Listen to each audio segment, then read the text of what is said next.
All right. We have a very special guest today. Want to thank him for taking the time out of his busy schedule, just coming off the training ground, Mr. Tom Barlow. Quick background on Tom, born and raised in St. Louis, grew up in the St. Louis Scott Gallagher program, and then going into Chaminade and then Wisconsin and into the MLS. Tom has been always lethal in front of goal. Last time that I had the pleasure of actually playing with Tom was U16 national final for the academy before we lost to the Red Bull, who actually ended up drafting Tom, which is ironic in its own way. Before we get into all the details of that, Tom, how have you been? How's the life in Chicago? Life is good, man. It's nice talking to you. Thanks for having me on. But yeah, we're deep in the season now. We're trying to make a playoff push. Got St. Louis coming to town this weekend, so it should be good playing against the hometown. But yeah, man, everything's good. So it's good to see you. Good to hear from you, and it's cool to be on the show. Yeah, we were just shooting the shit in the background, talking about old times. But you mentioned St. Louis coming to town. We'll touch on that right at the end. But the first time you guys were here, was it your mom? You had like 80 to 100 people at the game, all wearing the like Barlow's in town shirts. Oh yeah. So my wife, she's got her cousin. They make shirts. So the whole family got together. Everyone was repping the shirts. They made hats. I think I heard some fans from the Fire said they were across the stadium buying shots for a bunch of fans over at one of the bars, and just trying to have a good time. But that was cool. That was a cool experience. I've never been to the stadium yet, so that was my first time and get a chance to play there. But we didn't get the result we wanted. But it was that stadium's pretty cool, and the atmosphere was awesome. And it's always nice to get back to St. Louis. Yeah, I was talking to your mom. I need to figure out a way to get one of those shirts. I'm not going to be able to make it up to the game this weekend, but we'll work something out back in St. Louis. We got a couple leftovers, I think. I'll absolutely take one. But Tom, we're gonna throw it way back, all the way back to high school days. I want to touch on your high school career, just for anybody that didn't know how dominant Tom was in high school. Junior year alone, that was our first year that you had to decide between the academy and high school. Mm-hmm. You, Dave, Pizak, Curdy, all the boys ended up going back to Chaminade, not sticking with the academy team after we lost in the final. Fine. I couldn't really fault you after that. You scored 27 goals, 18 assists in 28 games for Chaminade. You're an All-American, Gatorade Player of the Year. What were your thoughts and feelings? Like, what was the discussion? I don't think I ever really talked to you about it. Like, what was the mindset on the whole deciding between academy and high school at that point? Yeah, I think it was a tough decision. I think at the time, I just remember, like you said, Curdy and Dave and all those guys, like they were going to be seniors. I was going to be a junior. We really had we loved obviously playing for a club and Gallagher too, but we really enjoyed kind of the high school experience as well. And so I know those guys were really excited about going back for their senior year and trying to win a state championship was always kind of in the back of their minds. And so I thought it'd be something cool to be a part of. And I thought it was something that we could achieve, and then we obviously came up a little bit short, but it was still a cool experience. I'm glad I did it. And then like my senior year, I ended up switching back. I went to the academy. But yeah, dude, it was a tough decision just because I had close relationship with my high school coach, close relationship with the club at Gallagher, and so I don't think the club was too happy, or my high school coach was too happy, but it is what it is. And it was, looking back, I don't have any regrets. So. No, as you shouldn't. I mean, it's a difficult conversation to have, and a very difficult choice. I don't think it was easy for any of us. I was just a little pissed at the time, but I got over it. Here we are again. We were talking about it like 14 years later, which is absolutely absurd. Wow, isn't it? But some of the best times on that little run that we made. But after high school, you ended up going to Wisconsin. You kind of followed that pipeline that was set up by A.J. Cochran in 2011, and then Brian Hale and Nick Jones in my class in 2013, and you and Marky Segbers in 2014. Your 4 years there, another just incredible part of your career where you had 23 goals, 15 assists, and 78 matches, and also winning the Big Ten championship. My first question is, how the hell were you able to do all that and keep a 4.0 at Wisconsin? That is a good question. Actually the 4.0 was not reality. I was a little bit lower than that, but I appreciate you hyping me up like that. But dude, it was an awesome experience. We loved it. Obviously Hale, Marky, AJ was there. I didn't get a chance to play with AJ, but when I was, looking there, I went up there and stayed with him a couple of times. And I know you said, you've had him on the podcast a couple of times, but he was a big reason I chose there. And then, yeah, just an awesome experience. We had a first couple years were a little rough, but then we kind of figured it out, won the Big Ten championship our senior year. So, yeah, I think it set me up for success. And like I said, a good experience, and then kind of helped me, continue that development into the pro level. So yeah, man, it was awesome. And a cool connection there too is Chris Mueller, your current teammate now in Chicago Fire, was a teammate of yours. Was he in your class at Wisconsin? Yeah, we came in together. Yeah, he was a soccer's guy, so I don't know if you remember remember him a little bit. Yeah. So yeah, dude, he was. We went in together, and he was drafted by Orlando, and then he went overseas for a little bit, but then he came back here. He's from Chicago, so yeah, dude, it's been awesome reconnecting with him, and unfortunately he's been out most of the year this year, so but he'll be back, and yeah, good teammate, great player, so it's fun to be back. Yeah, Jake and I were talking about him and wish the best for him on his recovery. That's something that obviously not even an injury related, just a unfortunate situation. But I know Chris is going to be coming back firing. Yeah, dude, he's ready. Yeah, he's ready, man. He's ready to get back. So after Wisconsin, you were drafted by the Red Bulls that we mentioned earlier in 2018. You for Red Bulls too, you caught fire. You had 19 goals and 40 games played for them. Obviously, the first team was watching and pulled you up after that. You signed a contract on May 8th, 2019, and then debuted for them just 11 days later for the first team. And you had the game winner against Atlanta, a 1-0 dub. What was that transition like, moving from, at the time was the USL, I believe, for New York Red Bulls, straight into the MLS and then netting a winner on, I think it was Brad Guzan. Yeah.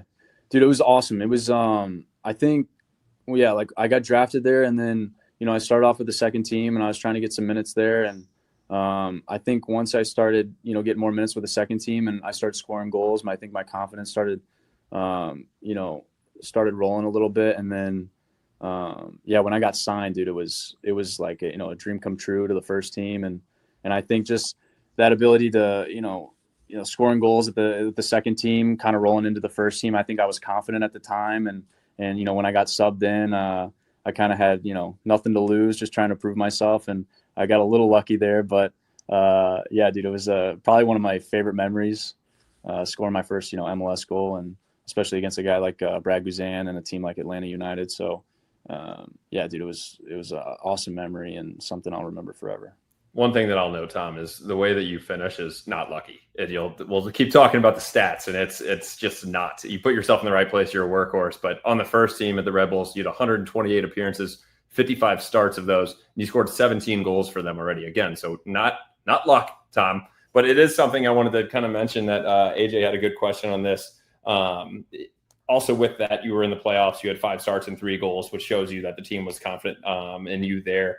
The one kind of tricky part in all this is that you had 4 coaches in 5 years when you were at the Red Bulls. So right before you got there, Jesse Marsh was there, the Canadian national team head coach. He was relieved of his duties while you're on Red Bulls too. Then you had Chris Armas for 2 seasons, Bradley Cardinell for a little bit, Greg Stuber for 2 seasons, ending with Tori Lessine. Talk to us about like what you had to go through as a player. Obviously, when there's a new coach, the city's seen this plenty, obviously, already in our first 3 seasons. Yeah. What do you have to do as a player to make sure that you're staying at the top of their mind and trying to get minutes? Because you almost have to start from the ground up and re-impress these guys each time they come in. Yeah. And I think, but I do think the one thing about Red Bull too is like they had that, the style of play was very similar. So that even those, new coaches are coming in, they tried to stick with that style of play, the high press. And so it's something I was a little bit used to. But yeah, I think anytime a new coach comes in, you're trying to, put on a good performance and earn their trust on the field by performing well. And but that's kind of, what you get excited for. And it's always a new opportunity, which is fun. So I think I just, tried to enjoy it, try to make the most of the opportunities I got. And every coach is a little bit different. So there are other challenges, but yeah, for the most part, it was fun. And it was a good experience. Yeah, I mean, you absolutely have made the most of your the opportunities that you get. Just looking at this overall, 70% of the MLS matches since I don't even know if you know this, since you've been in the MLS, you played in 70% of the possible matches. So take out injuries, take out anything where you're going up and down in the first team first couple of years. That's insane for a 7-year career. 19 total goals, including a hat trick against DC. Tell me a little bit more about that one time. Did you black out or what was going on?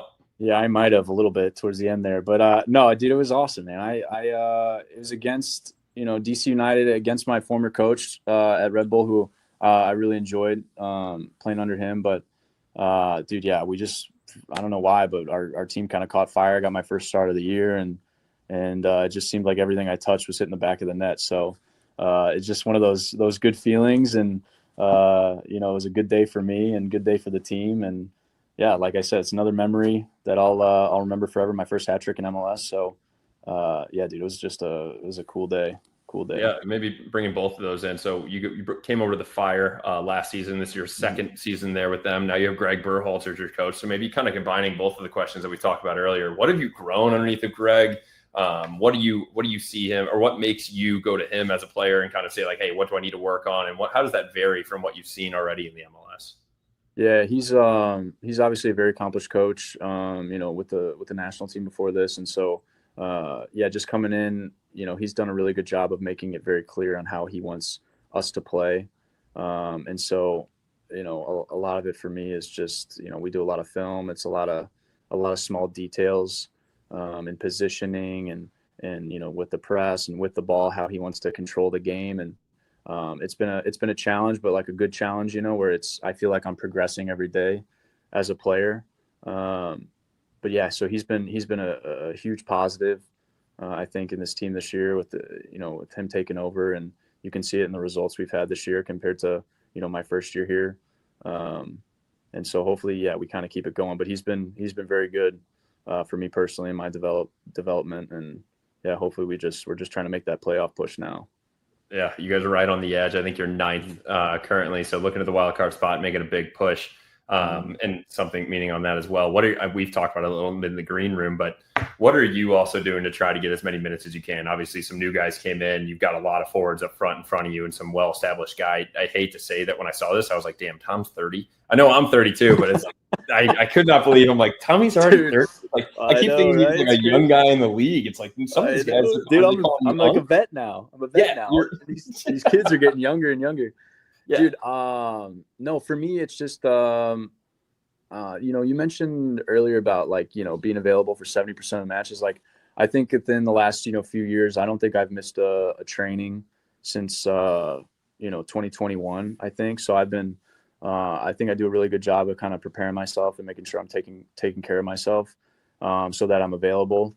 And I try to come in every day and try to do the best I can and try to progress as a player so that when I do get an opportunity, I can, try and perform and try to help the team win. And so I think that's been something that's worked for me, because obviously, we have a great team this year. The guys up front are doing an amazing job, scoring a ton of goals. So it's just trying to come in and continue that and help create chances and that sort of thing. So for me, it's focused a lot on training and just developing. And then when I get my chance, I got to, take it. Yeah, absolutely. And I think the one thing that I can summarize this entire thing so far is just basically saying that Tom is a team player in this sense. You're happy to help wherever you can, but then when you do get a chance and you take that chance, you are absolutely finishing it, leading the team in goals per 90, which is a fun fact as well for you, Tom, with that hat trick all in one game. Thank you. But so, yeah, Tom, obviously we're on here. I'm going to be asking you about what's going on this weekend. What are you expecting in this game as City comes to town? I think it's going to be a rowdy game. I think, like you said earlier, it's at SeatGeek. So not Soldier Field. It's going to be packed. We played LAFC last weekend. It was an awesome environment. I think it's going to be very similar to that. And I think it's going to be a high-scoring game. I think it's going to be, a lot of transition. But hopefully we come out and control the game. I think it is going to be an exciting one as well, Tom.